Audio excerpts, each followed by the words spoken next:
A veces, la historia cambia por un solo momento. Una decisión. Un disparo. Un plan que funciona cuando en nuestra historia fracasó. En este mundo, todo comenzó con el éxito de Operación Valkyrie.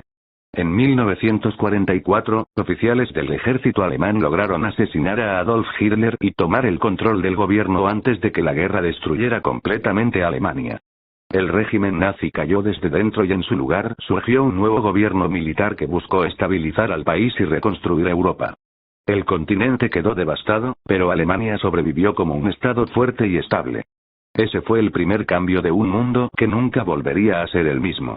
Mientras Europa trataba de reconstruirse, en Estados Unidos ocurría una revolución política inesperada.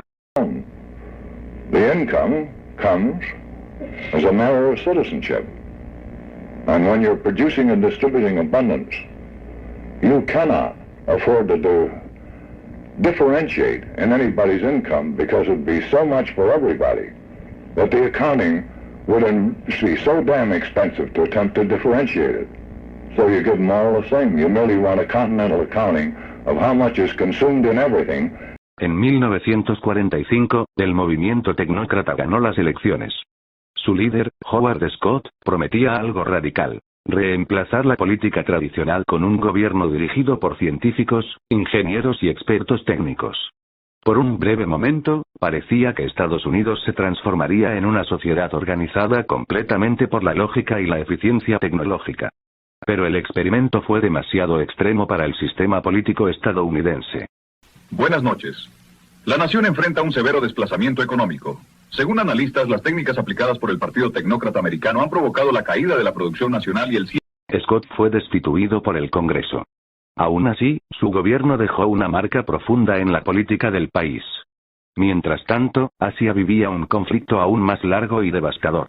Lo que los historiadores llamarían la Gran Guerra Asiática comenzó en 1943 y se prolongó durante más de una década.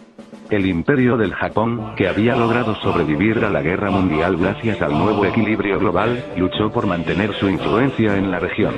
China colapsó bajo el peso de la guerra civil. En medio de ese caos, el movimiento comunista dirigido por Mao Zedong logró tomar el poder y proclamó la República Popular China.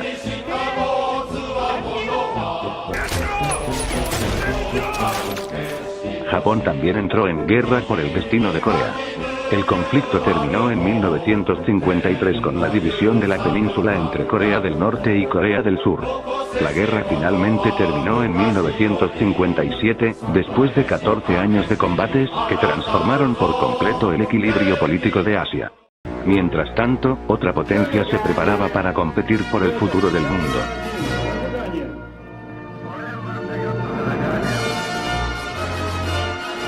Dentro de la Unión Soviética, el ideólogo Andrei Zhdanov ganó la lucha política por el rumbo del comunismo soviético. Bajo su influencia, el sistema se volvió más rígido y más decidido a expandir su modelo. Décadas después, el poder quedaría en manos del mariscal Dmitri Yazov, quien gobernaría con disciplina absoluta para asegurar que la Unión Soviética se mantuviera unida y fuerte. La competencia entre potencias pronto alcanzó el cielo. En 1963, la Unión Soviética se convirtió en la primera nación en llegar al espacio. Durante las décadas siguientes, el mundo no se dividió en dos bloques como en nuestra historia, sino en cuatro grandes potencias: Estados Unidos, Alemania, la Unión Soviética, y el Imperio del Japón. Cuatro modelos distintos de poder compitiendo por el futuro del planeta.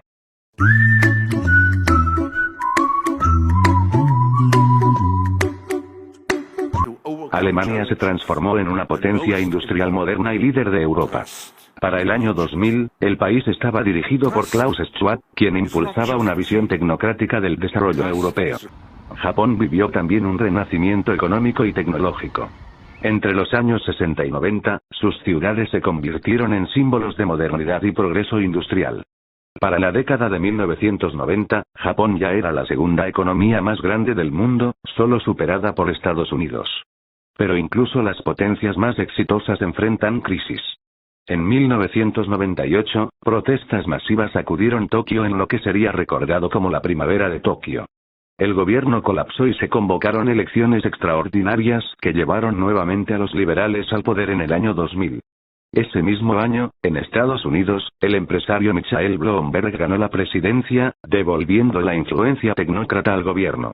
Al mismo tiempo, el Partido Reformista de Ross Perot comenzaba a preparar a un nuevo candidato para el futuro político del país.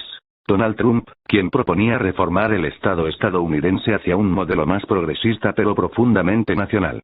Al comenzar el siglo XXI, el mundo sigue viviendo una guerra fría que nunca terminó.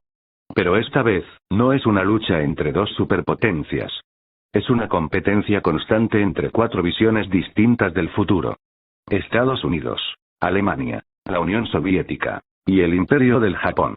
El equilibrio es frágil. La paz es incierta. Y el destino del mundo todavía está por decidirse.